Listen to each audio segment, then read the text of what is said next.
Great. Welcome, folks. This is Michael. We're going to just wait 30 seconds while people join us and sign in, and then we will kick it off.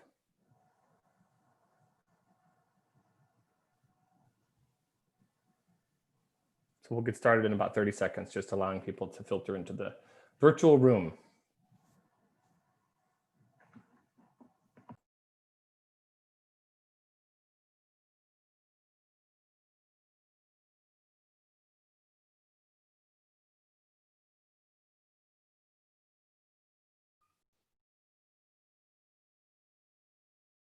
Great. Okay. Off we go. So thank you all for joining us. I know some people will still continue to sign in, but we'll get started. I'm Michael Zakaris, director at Ashoka US. Today, as we do every other Wednesday as part of our Ashoka Live conversations, we're going to hear from an Ashoka fellow. This week it's going to be Eric Liu, founder of Citizen University, former deputy assistant to President Clinton for domestic policy, writer and thought leader and leading voice on strengthening democracy in America. And what a perfect time to have a conversation about democracy here, just 6 days out from a critical election. The stakes are obviously high, anxiety levels are high, but so it appears is enthusiasm with early voting shattering records. 6 days out, we have had 70 million Americans have already voted, which is half of the total votes counted in the 2016 election. In Texas, 8 million people have voted, which is 90% of the state's total votes in 2016. So it seems likely we're going to have the highest voter turnout in a century. But regardless of the election outcome, it's pretty clear that our democracy is more fragile than we perhaps thought, and that we have a lot of work to do to strengthen it and to strengthen democratic institutions in the months and years to come. And that's what we want to talk with Eric about. So let's get started. And for those of you listening, please feel free to submit questions at any time during our chat using the Q&A button at the bottom of your screen. Eric, so good to have you with us. Michael, it's just truly wonderful to be with you and to be with and part of the Ashoka community. Really glad to be here. So before we jump in and introduce your work a little bit, I'm just curious what your state of mind is right now, 6 days out. I think like everybody, there's a baseline hum of anxiety about how things are going to go in 6 days, probably six and change days before we know with certainty.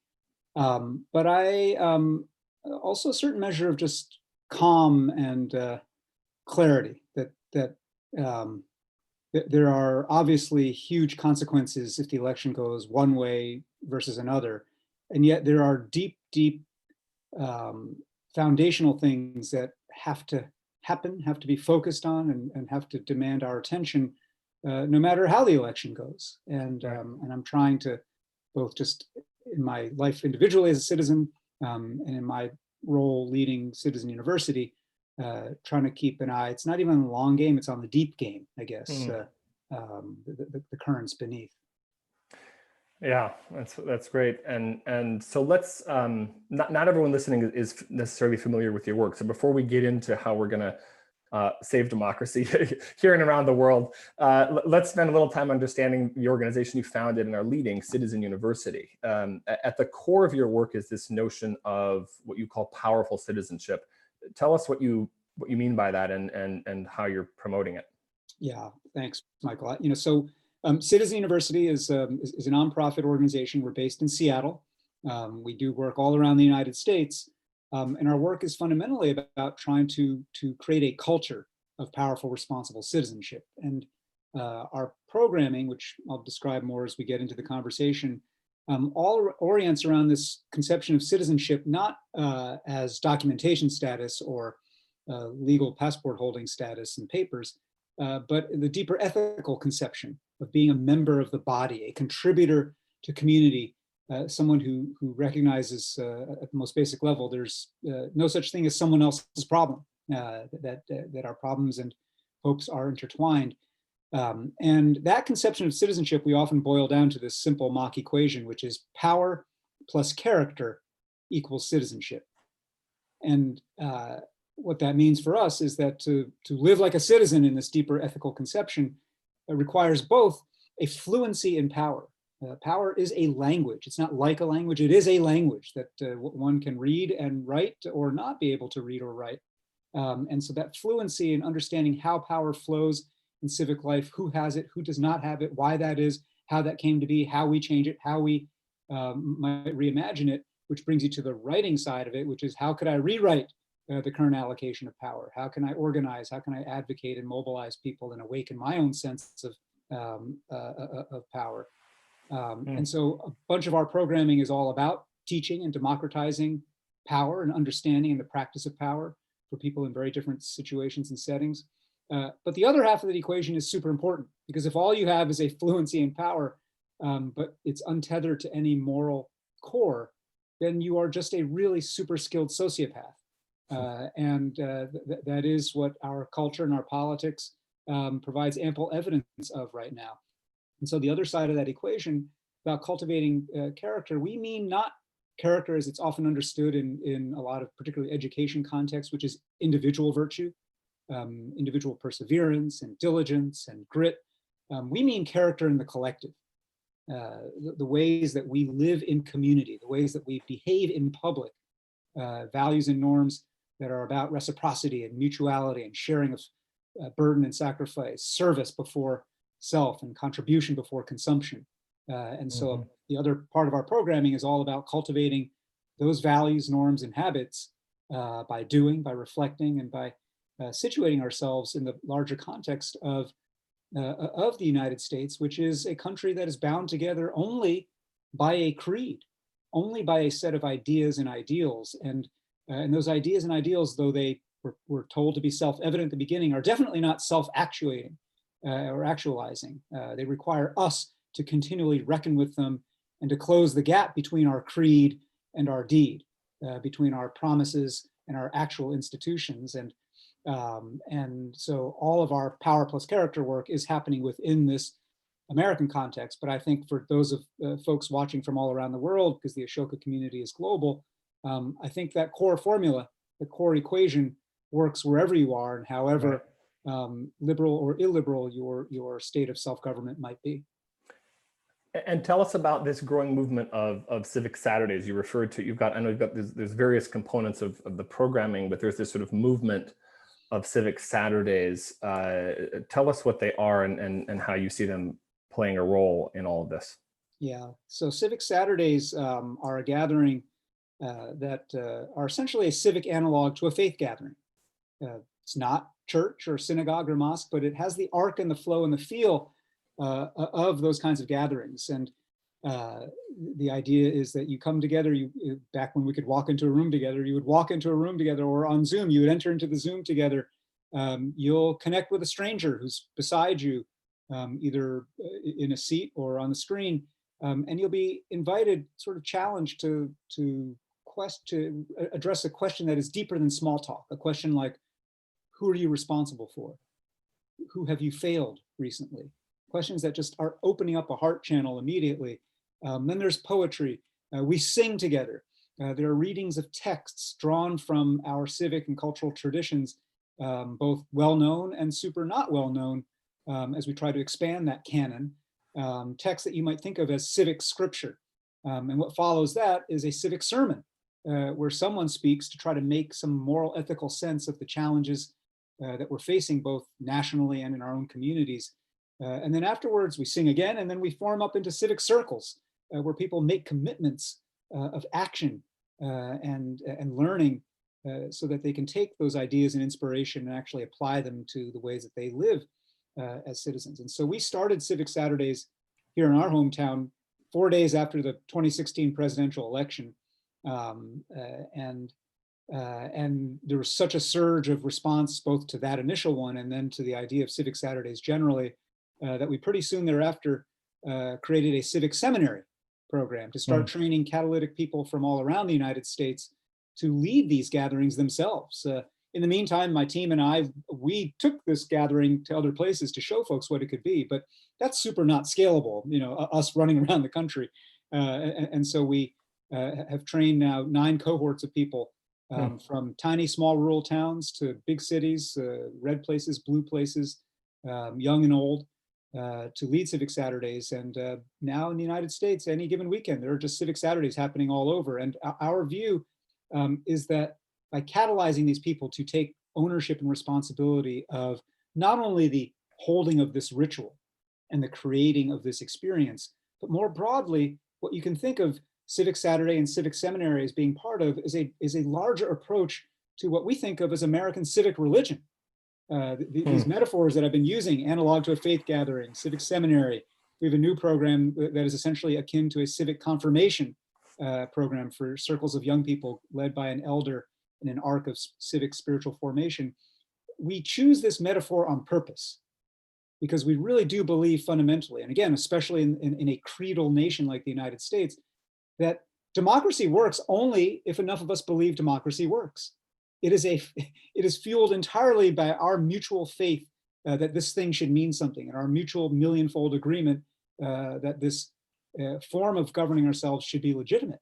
And when that faith and that agreement exist, you don't notice it. Right? It's like money. When money works, you don't think about the meaning of legal tender and so forth. But when that faith begins to corrode and break down, as it has in our time, you suddenly realize the fragility of that mutual agreement and the fragility of that faith. And so we're really trying to reinstill a sense of faith, not blind faith, but just actual questioning, reckoning, naming your doubts, and then being in the company of others to try to move our way forward together.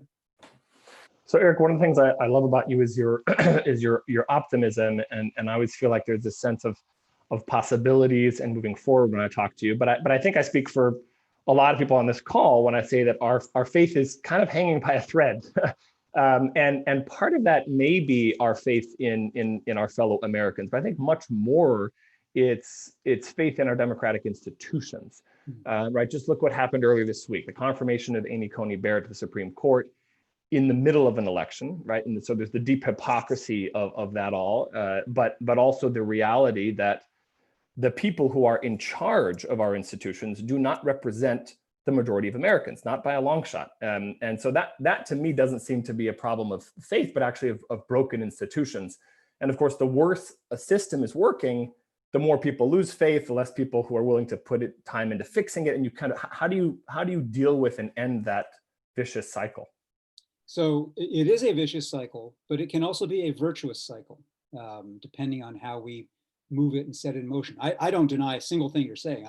I think everything about the bad faith, so to speak, with which current elected leaders at the national level have been abusing our institutions, in the Senate and the Supreme Court, speak, I think, largely for themselves. I think even those who are pleased with the results of the confirmation of now Justice Barrett, I don't think they'd make any bones about the fact that, they are not following principle, that they are exercising power in a way that is uncoupled from character. And their basic message is eat it, right? Take it. Or they put it sometimes more nicely, elections have consequences.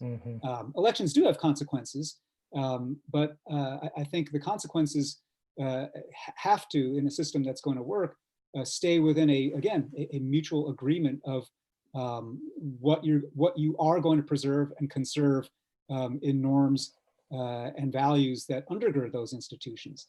The thing about institutions, though, is whether it's expanding the size of the Supreme Court or, as I and others have proposed, ending life tenure on the court and having 18-year terms so that every 4-year term of president, 2 new justices will rotate in and out. There are all kinds of institutional fixes you can imagine for some of what's going on right now. There are plenty of other institutional fixes to address the polarization and concentration of polarization in our politics. But our view at Citizen University is that culture is upstream of structure, right? These structural changes and structural reforms are absolutely important. And in an earlier part of my life working in DC, in national politics, I cut my teeth working on policy and structure questions. But it's partly because of that experience that I've come to see that culture, which is our collective agreement about what's okay, and what's normal defines the frame of the possible within the arena of structure. And so, yeah, there have been bad actors who in bad faith have abused the rules and abused our institutions. And we have an election in 6 days that may be part of the great corrective to that. But you might say, well, you can correct, who's in elected office, but the court is the court, and it's 6-3 now for the foreseeable future. True, and I think one of the things that we will test in time is whether a court so stacked can maintain legitimacy when the great majority of people hold views that are in opposition to what the court holds. And the only way we can test that proposition is how we show up.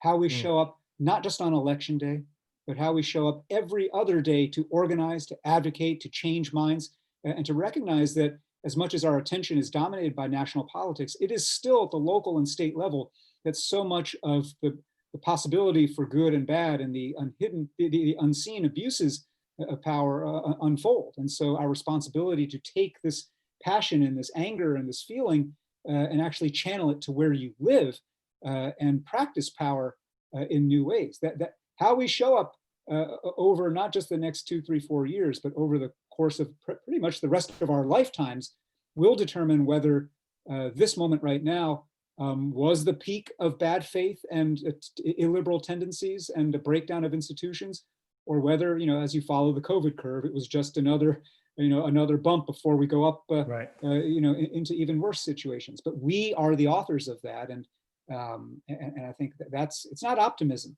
To the beginning of your point, it's a sense of persistent, unyielding responsibility and a belief that when we, there's the line, the cliche almost, because of the Spider-Man movies, that with great power comes great responsibility. I actually think the reverse is also true. With great responsibility comes great power. When we choose to take responsibility and stop being passive, stop being spectators, stop complaining about what's going on, stop feeling helpless and powerless, when we say that is my problem, I can do something about this, I can start building a multi-decade movement to change the composition of our national elected and other bodies, we create power by organizing, by imagining, by envisioning, and by articulating that different kind of possible future. We create power, but it begins with a taking of responsibility, which is a cultural matter, not a structural one. Yeah, that's wonderfully said. And I hope you're right that there's this kind of burgeoning, this moment of showing up that can get us over a hump and redirect. Because I feel like civic identity, in many respects, it's deeply personal and local. It's how do I act and behave with those around me. It's as a neighbor, as a parent of a child in a local school, as a community member who pays attention to a local police reform, to questions of racial equity and justice. But then again, the gap between that and feeling like you have a grasp at all on these levers of power that ultimately shape our laws and that protect our rights, et cetera. And I think closing that and feeling like it's closing and seeing it happen it's going to be critical to rekindling that faith. I think the other thing that is critical to rekindling that faith, and it's necessary, it's in the category of necessary and not sufficient, I grant, but it's super necessary, and that is actual rehumanization of our civic life. We speak a lot at Citizen University about civic spirit, but we also talk about civic love. And civic love is not a naive, hey, you're great, you're awesome, no matter how much you're trying to screw me over, like I love you. It's not that. It is a sense of, if you truly love the possibility of this country, if you truly do, then you cannot simply treat the people who disagree with you as the enemy, or to homogenize them, to take one person who's you see on media or social media as a proxy for all people of that category. People of the other party, people of the other race, people of the other region, people of the other lifestyle, people of the other gender, whatever it might be. We have to rehumanize and actually rekindle a capacity to build bonds of trust.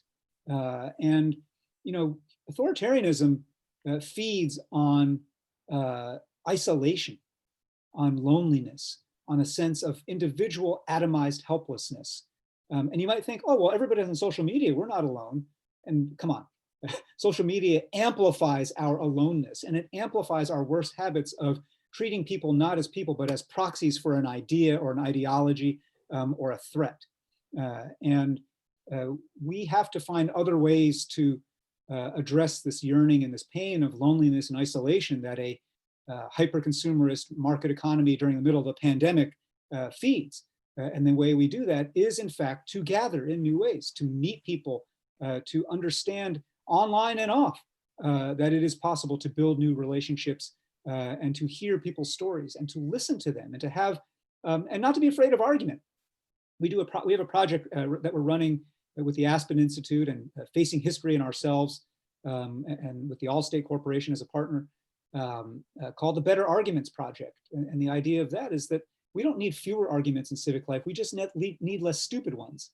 And it is possible to have less stupid ones with intention and practice and knowing some of the principles of better arguments. But again, it begins first with a commitment that I'm going to go out and find some opportunities to engage people and learn people, to read people, and understand them truly in their complexity. And again, I grant that that's insufficient, that alone still won't get you to the organizing and mobilizing to change institutional practice or the rule set of our structures, whether on voting or on mass incarceration or on policing.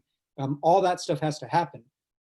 And this layer of rehumanization also has to happen if we're going to be able to make this a system worth believing in.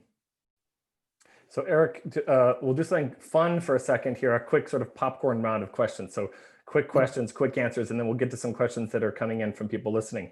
So here we could fill in complete these sentences for me. American democracy is? As good or bad as we make it. We'll know we've turned a corner when? We realize that people around us are taking responsibility for problems instead of just commenting on them. On election night, I will be? Reading history and remembering where we situate ourselves, but also remembering that nothing is forever, no democracy is forever. And so our job is just to try to sustain this thing for another generation, another round. It's a fragile experiment. Will we know who the next president is on November 3rd? We might. Okay, last one. If I had a magic wand and could change one structural element of our constitutional democracy, it would be?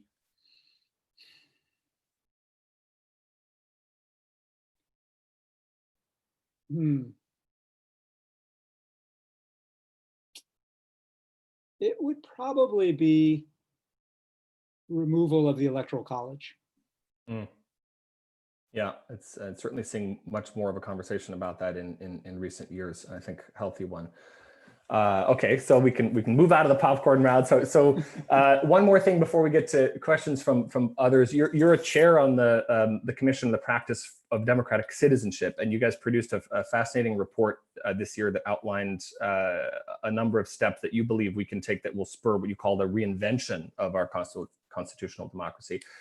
In addition to many institutional reforms like ranked choice voting, 18-year terms for the Supreme Court. Yeah, 18-year terms, independent citizen redistricting commissions. We also proposed expanding the size of the House of Representatives dramatically, actually as a way to avoid having to deal with the constitutional amendment to remove the Electoral College. You get much of the same effect if you dramatically expand the size of the House. Interesting. Yeah. So in addition to a lot of those, and we can share the report afterwards because there's a lot of good stuff in there. One of the other recommendations you made was establishing a universal expectation of a year of national service and dramatically expanding funding for service programs and paid fellowships. Tell us why you think that is important for democracy. Yeah, thanks for asking about that. So this commission was a project of the American Academy of Arts and Sciences, and we issued a report in June, actually have it here, called Our Common Purpose, which I think the link has probably been thrown into the chat.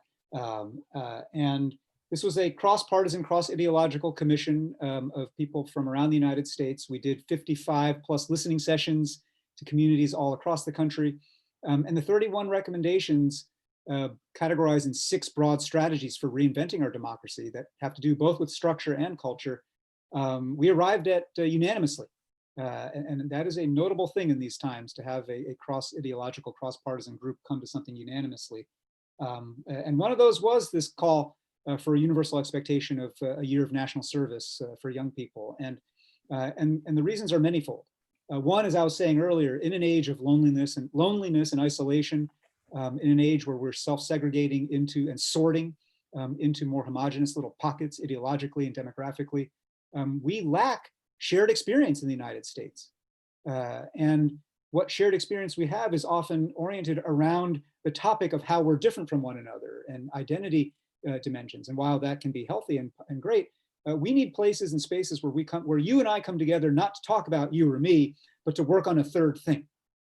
And it's by working on a third thing, whether that is, cleaning up a park, fixing a school, serving people who are unhoused, whatever it might be, that third thing is how you and I humanize each other and understand each other, and not by simply talking about it. And so national service is important for that. But the other thing too is the sense that citizenship cannot simply be a bundle of rights, that in a grown-up society, citizenship has to be equally a bundle of responsibilities.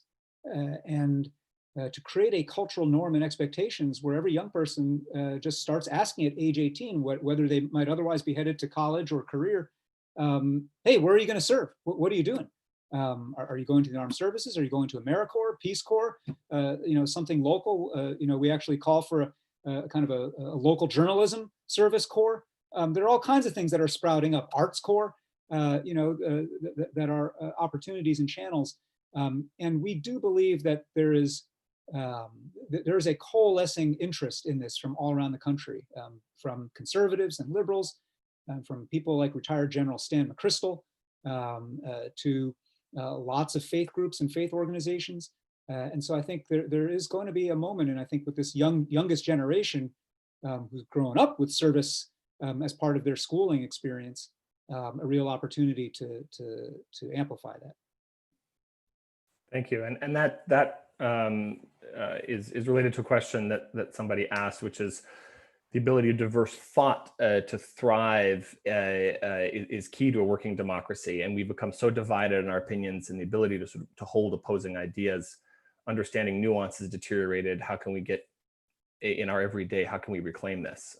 So it sounds like certainly working on something together in common is one way, and a year of service would be. Is there anything else that comes to your mind? Obviously, this is one of the sort of diagnosis of this moment in our history is this deep division, and it seems like people are living in sort of alternate realities. Well, there is the work of Citizen University is only part of a great, I think, civic revival happening across the United States, and particularly around organizations focused on one form or another of rehumanization and bridging work.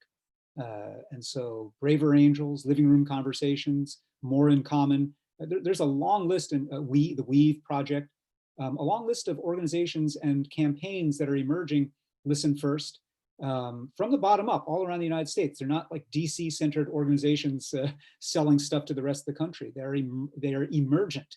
And I think anybody who's interested, you're now 1 degree of separation removed from any of them, because now you know about Citizen University, and you are invited to apply for our civic seminary, to attend an upcoming Civic Saturday. We will have one 4 days after this election, just like we had one 4 days after the 2016 election. On November 7th, we'll be doing a virtual Civic Saturday that you can participate in. But I think the joining of things, and even if you don't want to specifically find that kind of organization, the best thing that we can all do right now in the United States is to re-exercise an atrophied civic muscle by doing something simple and yet magical, and that is join a club. Join a club on anything. And if there are no clubs around you, start a club, right? And that club can be, it doesn't even have to be civic. It can be civic. It can be a Democratic or Republican club. It can be a chapter of Black Lives Matter. and related work. It can be a libertarian organization on your campus, whatever it is, who cares? It is the joining of something and the work of having to come to a common agenda, common goals with people who are uncommonly different from you. And you have to work that out together. That we have fallen out of practice doing as Americans. And so join a club. It's as simple as that. And I think that that work is, again, part of that base layer of our capacity to govern ourselves. We focus so much on the presidency, and with good reason. We focus a lot on leaders and celebrity level leaders, AOC and others. And I'm a big fan. But I'm also super conscious of what the great civil rights activist Ella Baker said, which is that strong people don't need strong leaders. So we are not right now a very strong people. And that's why we gravitate toward hero, savior people. And our attention also drifts to, evil Voldemort type figures. We think this is a thing where we are mere spectators, but we have to become a stronger people. And I noticed in the Q&A list, actually, a question that I also want to speak to in this vein from Daniela about the idea that how do we build bonds of trust with people that we think are literally hoping that some people, some of us, cease to exist. And because I think that is an important question that comes up anytime you talk about love your enemy, love your neighbor, love the other. And look, time is finite. I'm not saying go spend a lot of time trying to convince the person who literally, if you're LGBTQ, who literally wants to abolish, you in the way you are. If you're African American, someone who is an outright, avowed white supremacist. I'm not saying, that's the first best use of your time, but I am saying that over and over again, it has proven to be the case that an effort to rehumanize people all the way up to those extremes can work, can move people, can rehumanize them and you in each other's eyes. And so, each of us has to decide where we're going to put our energies. But I don't think that just because someone per se thinks that China is the enemy and anybody who looks Asian is an agent of the enemy, a carrier of the China flu and the Kung flu and all that stuff, that anybody who actually thinks that is per se off limits to me, is someone who I'm just going to write off and say, screw you, right? You don't think I'm fully human, then I'm going to return the favor. I actually am willing to engage that person and unpack with that person, what is it in their life experience and their bundle of fears, traumas, shame, pain that's led them to this worldview where they cannot actually acknowledge my humanity. And the promise is not that maybe they'll like me. The promise is it's a gift I'm giving them. And it's a gift I'm giving them that I might be able to help liberate them from whatever prison has held them there. And that's not mere altruism, right? That is self-interest properly understood. The more people I can liberate that way and you can liberate that way, the more free we will all be. I was for a different program in conversation recording a podcast this week with the great poet and author Claudia Rankine, whose new book, Just Us, An American Conversation, is kind of about this. And it's all these different conversations she's had with white people about whiteness. She's Black. And some of those conversations are very difficult and challenging. Some of those conversations, get into dead ends. And some of them are people who you scrape one layer or two beneath the surface and you realize they don't really see you as human. And yet with a certain faith, not a naive faith, but a faith in the capacity of the human imagination, she persists and she documents what worked, what failed, the dead ends, the openings that happened. And I would encourage you to read that book, but also to kind of think about how can each of us make our lives a text in that same way. And again, I know life is short. I'm not saying go to the hardest cases, but there's a lot of space between here and there. Yeah. I know you won't read this question, which is not really a question, it's a comment, but I thought I'd share it because it's funny. Someone says, Someone just wanted to say that they love your voice and you sound exactly like Rob Lowe. So I thought that would be, I thought people would enjoy that. And I think that's actually pretty true for the West Wing fans out there. So last question, and then we'll let folks go because I know we're a little bit over time. So I have a 4-year-old. Eric just turned 4, and I think there's other folks on here who have kids. As I look to her future, how should she be introduced to the idea of citizenship? Can you highlight something about that kind of first journey that maybe is different from what happens today? Oh, what a great question. I think literally, this is not like, oh, okay, child, we're going to now have civics class during our Zoom homeschooling or whatever. This is simply the civic equivalent of what Buddhists say when they say chop wood, carry water. Like, weave it mindfully into every act that you do together with your child. And so take a walk with your child. And as you walk through the neighborhood, start encouraging her to cultivate her curiosity. Is it a her? I'm sorry. Yeah. Yeah, her curiosity. Why is it that these buildings that these stores are closed?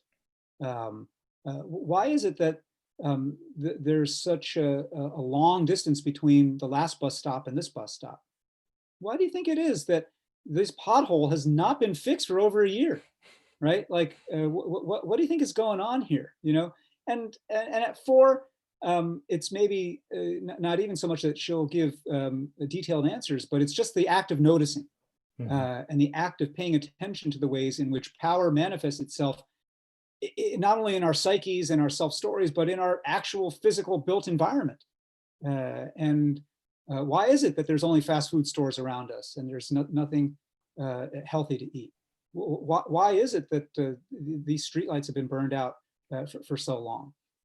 Or why is it that everything's so quiet and peaceful here and we never see anybody here that doesn't look like us? Yeah, that's actually that's an apropos question for Vermont, actually. So yeah, that's But it is the noticing that is an invitation to begin to start pulling that thread, because when the answer to every question about why that is has to do with the central question of all civic power. And this is what I will close on. And the central question is, who decides? Who decided that there shouldn't be bus service here? Who decided that the potholes are going to get filled or not filled? Who decides that the school, which is right here next to us, isn't going to open for us during a pandemic? Who decides, right? And once you start pulling that thread of who decides, you begin creating a sense of curiosity and again, ownership over the currents of power. And I know just as a parent, you will leaven that and season that throughout with a good, strong dose of civic character too, and responsibility for each other. And that to me is, as much as that might work for how we teach a 4-year-old, P.S., do that with your 84-year-old relative too, because all of us who are adults have gotten out of practice at noticing, asking the questions, and then writing ourselves into the answer of civic power.